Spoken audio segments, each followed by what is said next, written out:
Muito bem, voltamos. Terceira parte do estudo. Nossa, e obrigado por estar nos ouvindo e participando conosco. Terceira parte do estudo, um cristão, uma cristã, uma pessoa íntegra, um homem legal, uma mulher legal, bacana, pode ter depressão, mesmo sendo uma referência para a sua casa, para a sua família? Estamos descobrindo. Pegamos personagens da Bíblia. Nós vamos agora para o rei Davi. Davi, ele foi rei e foi profeta, só não foi sacerdote. O único na terra que teve os três ministérios foi Jesus. Jesus foi rei, sacerdote e profeta. Davi foi rei e profeta, mas não foi sacerdote. Davi, segundo a Bíblia, ele é tido como a menina dos olhos de Deus. A Bíblia diz que Deus procurou e achou Davi seu servo. E achei Davi meu servo. Achei Davi meu servo. Vamos saber a história dele e se ele teve depressão em algum momento. Repito, a exegese bíblica, que é a interpretação do texto, não vai falar, ok. A Bíblia não vai falar literalmente depressão, mas a exegese bíblica, que é a interpretação do texto, nas entrelinhas, vai mostrar a fala, a escrita de alguns personagens que comprovam que eles tiveram depressão, sim. Então, uma pessoa boa, dependendo do que está passando, pode ser tão terrível para ele, para ela, para a alma, para o coração. E ele pode, sim, de repente, cair no laço da depressão, que pode evidenciar, posteriormente, num desejo de não viver mais e querer morrer. E nós vamos descobrir pessoas que pediram a morte. Além de Jó, Davi também pede.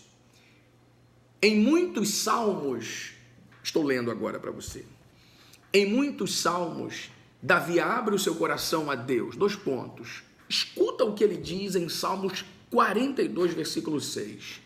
Ó Deus meu, vírgula, dentro de mim a minha alma está abatida. Salmos 42, 6. Ó Deus meu, dentro de mim a minha alma está abatida. A minha alma está abatida, interpreta-se por estou deprimido.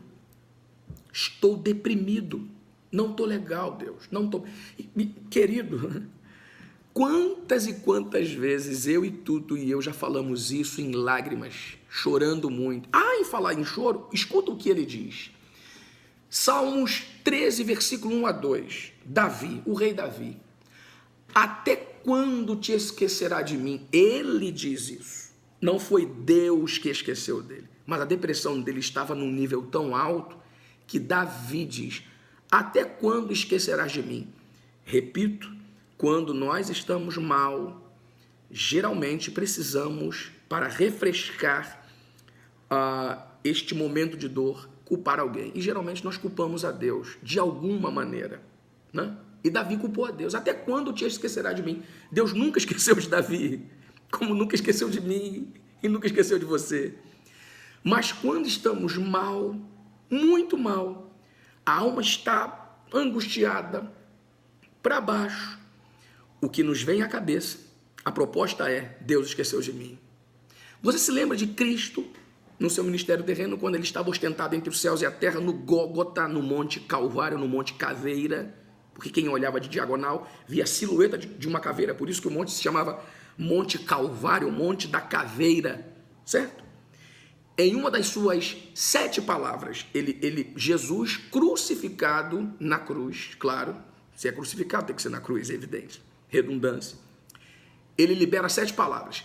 Entre as sete, tem um momento de dor e de solidão que ele diz, Pai, por que me abandonaste? Este foi um momento da carne do Cristo se sentindo sozinho, solitário e sem a presença do Pai. Uma das coisas mais terríveis que tem para um homem de Deus, uma mulher de Deus, uma boa mãe, um bom pai, uma pessoa de caráter, uma pessoa boa, é se sentir sozinho até com a presença de Deus.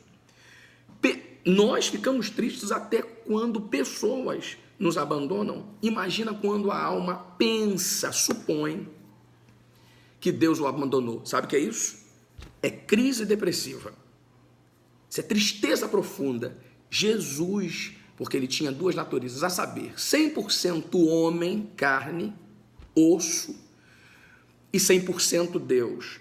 Quando ele diz, Pai, por que me abandonastes? Foi o momento dele homem.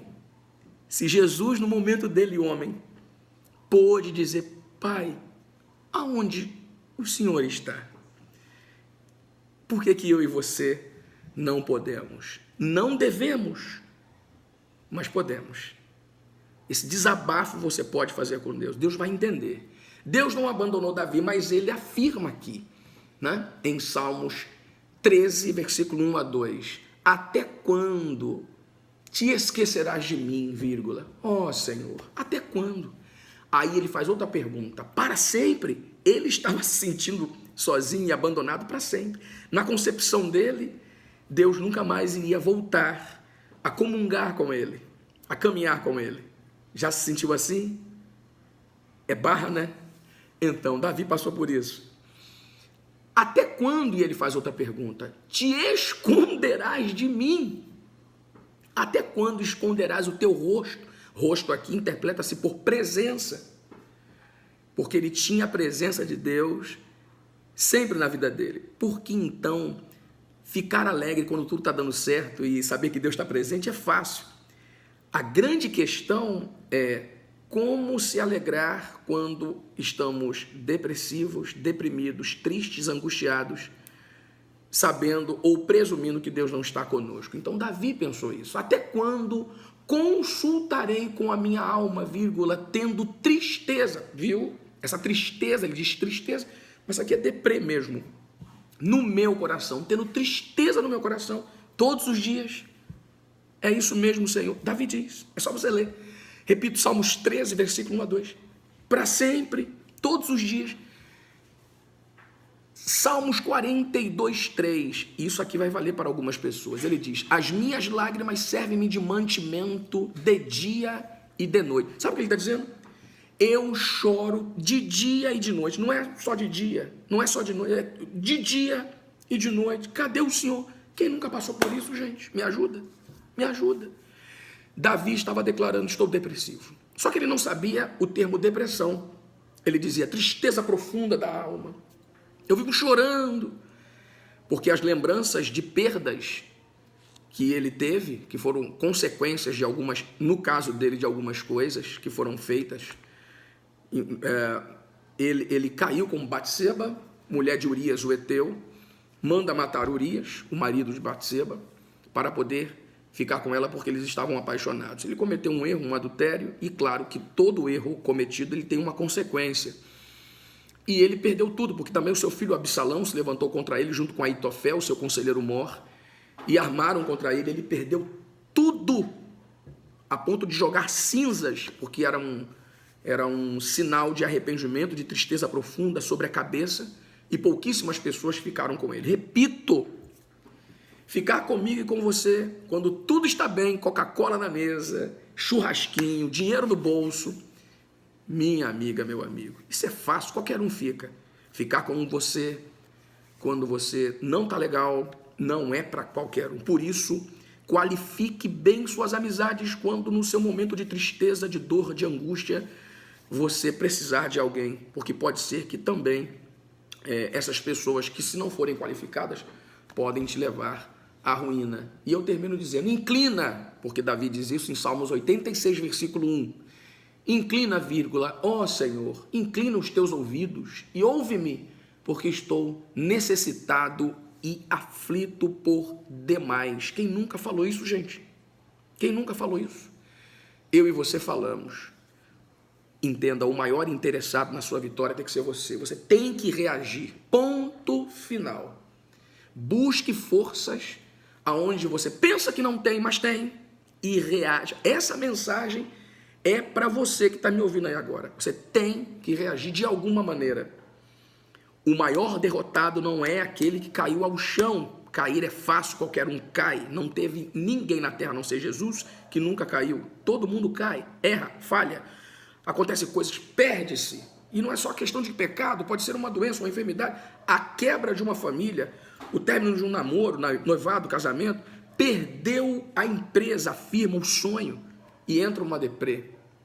e você começa a chorar e fala, meu Deus, eu merecia isso, e começa a indagar a Deus, você tem que reagir. O maior derrotado não é aquele que caiu, o maior derrotado é aquele que não quer se levantar do chão mais, ele desiste. Não desista, não desista. Deus não te abandonou.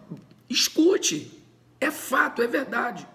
Escute, Deus não te abandonou. Nós é que no nosso momento de angústia, de tristeza, de deprê, achamos, Deus me abandonou. Nada vai mudar, só vai piorar. Não vai. Há reticências. Vem coisa nova aí. Agora você tem que reagir. Permita ser ministrado. Viu? Permita ser ministrado pelo Espírito Santo. Você vai conseguir. Agora você tem que reagir. E não pode deixar que a depressão evolua para o suicídio. Não tire a sua vida. Não tire a sua vida. Isso não vai adiantar. Só vai atrapalhar a obra. O que ele tem para você. Espere mais um pouco. Deixa Deus agir. Não tire a sua vida. Não tire. Não tire. Não tire. Fique firme. Vai acontecer alguma coisa aí. Anota o que eu estou dizendo. E Davi venceu depois de muito tempo. Deus o exaltou. Os seus inimigos que ele não queria que morresse, morreram. E eu não estou levantando uma bandeira de vingança. Não estou levantando uma bandeira aqui dizendo, pode ficar com depressão. Ah, não, é normal depois da depressão querer se suicidar. Não é essa a bandeira. A bandeira que eu estou levantando para você é a bandeira de dizer, se os heróis da fé tiveram depressão e passaram por crises, nós não somos piores nem melhores do que eles em nada. Você também pode, eu também posso. E vamos passar. E vai dar tudo certo. E Davi, na sua concepção, era ou não um verdadeiro cristão? Claro que ele era. Sacerdote, rei, profeta. Eu vou ler para você. É melhor ler. Ó, o que Deus deu de testemunho sobre Davi? Está aqui. Deus deu-lhes Davi como rei de Israel. Sobre quem testemunhou, o próprio Deus testemunhou como fez com Jó, ou sobre Jó, a despeito de Lúcifer e Satanás. Deus diz, achei. Alguém só acha quando procura. Deus procurou Davi, achou. E Deus diz, achei Davi, filho de Jessé, homem segundo o meu coração, vírgula, ele fará tudo conforme a minha vontade. Aí eu te pergunto, Davi fez tudo conforme a vontade de Deus? Claro que não. E por que Deus afirma que ele fará tudo segundo a minha vontade? Simples, porque tudo aquilo que Deus queria que Davi fizesse, Davi fez. As coisas que Davi fez de errado, ele fez porque ele opinou de fazer. Agora, as coisas que Deus queria que Davi fizesse, Davi o fez. Por isso que o Senhor dá testemunho dele, dizendo, e ele fará tudo conforme a minha vontade. Atos dos Apóstolos, escrito por Lucas, capítulo 13, versículo 22, fala sobre isso. Forte abraço, fique firme, estamos no estudo. Um cristão pode ter depressão? Claro que pode, gente, é evidente. Não deve, mas pode. A dor, às vezes, é tão intensa de algumas coisas que nos acontecem, que quem não nos entende e as nossas intimidades com Deus pensa, que bobão, que bobona, só vive chorando, só vive no canto. Quem está com depressão só quer ficar isolado. Isso é um grande erro também. Procure pessoas, por favor, que tenham um nível espiritual para ministrar sobre você e ministrar da maneira correta. Tem um versículo na Bíblia que é bem interessante, está no livro de Provérbios, que diz assim, como maçãs de ouro em salvas de prata, assim a palavra dita ao seu tempo certo. Como maçãs de ouro em salvas de prata, assim é a palavra dita ao seu tempo certo. Tome muito cuidado quando você estiver depressivo, triste, angustiado, angustiada, com quem você vai conversar. Vai por mim. Peça a Deus para te guiar. A pessoa certa para poder te dar a palavra como maçãs de ouro no momento em que você está precisando de alimento e não de ser colocado mais para baixo ainda. E não de ser levado para alguma coisa que só vai te destruir. 2 horas de alguma coisa que pode preencher uma lacuna esporádica da carne não vai adiantar, porque depois você vai ter que voltar para casa. E se você não teve uma noite legal, não vai adiantar. Procure pessoas que te levem ao altar. Davi procurou e deu tudo certo. Vamos para o quarto tópico, ou a quarta parte do estudo. Um cristão pode ter depressão? Um cristão pode desejar morrer? Um cristão pode desejar não querer existir mais? Um bom homem, uma boa mulher, um bom pai, uma boa mãe, um líder na família, um exemplo de pai, ele pode querer desistir de tudo? Pode. Não deve, mas pode. Mas você tem que reagir para vencer. Daqui a pouco eu volto. Os cães ladram, mas a caravana segue caminhando. Reage, amigo. Deus é fiel e é contigo sim. Não tire a sua vida. Reage. Daqui a pouco eu volto.